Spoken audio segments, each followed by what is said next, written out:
Meron tayo dito guys na isang Android phone, Samsung. Bago ka sa channel ko, please subscribe, hit notification bell para updated sa mga tutorial na gagawin ko at iba pang uri ng Samsung video. A12. Thank you. Sira yung LCD niya. Ayan. Tapos binilhan po natin siya sa Shopee. Ayan. Hindi po siya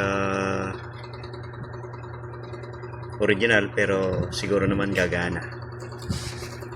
Papalitan po natin yan guys. Ngayon baklasin ko lang para maumpisa na nating palitan yung LCD nya. Ayan na siya guys, nabaklas na natin yung back cover nya. Ang susunod natin babaklasin itong mga tornilyo na nakalagay dito sa part na to, tapos hanggang dito para matanggal natin yung flex na to, para mayangat natin yung battery. Tapos ito ang susunod natin tatanggalin, yung LCD na. Tanggalin ko lang guys. Matapos nating matanggal yung mga tornilyo, iaangat natin tong cover na to. Itong cover na to magkasama yan hanggang dito sa baba. Ayan o. Ayan. Isang buo yan. Babaklasin natin yan para matanggal na natin yung pinaka-flex ng LCD. Matapos natin mabaklas yung mga takip, ito yan. Ito yung sa taas, tapos ito yung sa baba. Tatanggalin natin ngayon yung ito, yung flex na to. Connected dyan dito sa ilalim. Yan. Susungkitin lang natin ang ganito. Susungkitin natin to. Ito yung connection ng LCD sa motherboard nya. Ayan, nabaklas natin. Ayan. Susunod nating babaklasin, ito na yung LCD na. Ayan.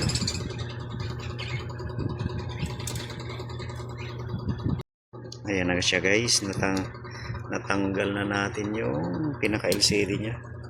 Ayan, hindi na natin iningatan kasi papalitan na rin.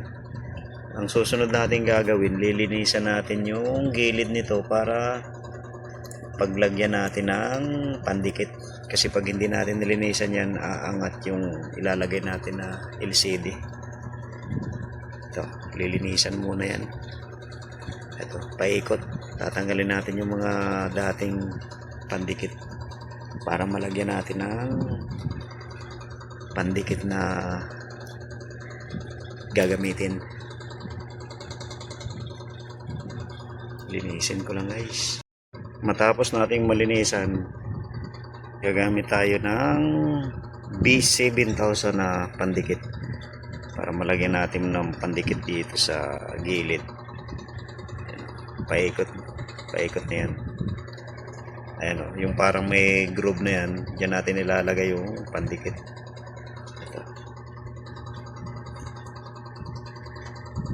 Ito kasing pandikit na to, meron siyang parang nozzle. Ito, dyan lumalabas yung pandikit nya. Ayan. Ito, yan, sakto yan dito. Matapos nating lagyan ng pandikit, ipapasok natin tong flex na to dito sa dalawang butas na to para magdikit na yung LCD. Ayan na siya guys, naidikit na natin yung LCD. Susunod natin gagawin, lilinisan natin itong mga sobrang pandikit na nakalagpas sa gilid. Pupunasan natin yan para malinis tingnan. Tapos kakabit na natin yung mga flex na to. Ito, kakabit na natin yan. Ayan, kakabit na natin yan. Saka ito, sa baba. Ayan. Ngayon, naikabit na natin yung flex. Dito nakakabit na rin. Susubukan na natin guys, buksan. Power on natin.